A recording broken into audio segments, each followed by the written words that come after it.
Berkeley has completely transformed me, and I really think that I can hardly recognize the person I was 4 years ago.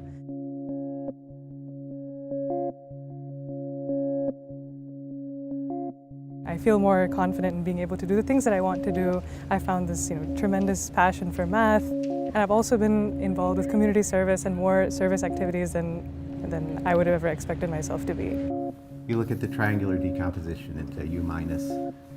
When I look at an interesting math problem, I think first of all, like anybody, it can be intimidating depending on the problem. But then if the problem is sufficiently interesting, I think it just kind of like takes over your mind. One of these reductive algebraic groups we were talking about. Walking along campus, when you're like in the middle of a conversation, even like in the middle of your sleep, it's basically, if there's one problem that you want to solve, it's basically all you are.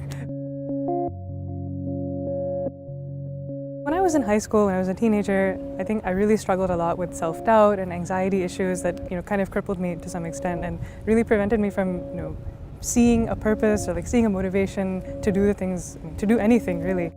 Zero-dimensional subspace and a one-dimensional subspace. As soon as I came to Berkeley, it was like an immediate click. I was just so engaged by the kind of academic discourse that happens here.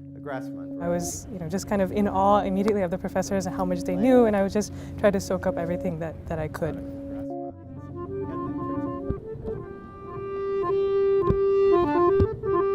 One of my favorite things about playing the harmonium is the style of music is completely improv, so the complete creative freedom you have when you're playing is one of the greatest appeals to me. And I think in many senses it makes it very similar in many ways to research mathematics and science, in that there's no clear rules, no definite bounds, or nothing like that. It's more or less all open frontier and yours to discover and explore.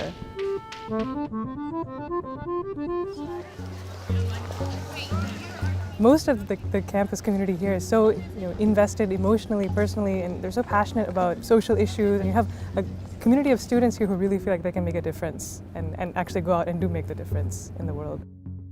From my freshman year, I've been volunteering at Bahia, which is an after-school program for elementary school-aged Hispanic and Latino children. And we've sort of been working with them on like English and language arts activities, and that's been undoubtedly one of the most meaningful experiences of my time at Berkeley. What does this sequence converge to point-wise? Then the GKs converge. My next plan is to begin a PhD program at MIT in mathematics, and my dream after that is to hopefully one day become a professor and be doing math research full-time. Represent the limit if it exists, but people also use it sometimes. I'm certainly very sad to be leaving Berkeley, but I think I'll definitely leave a different person. I'll leave, to some extent, always carrying Berkeley with me.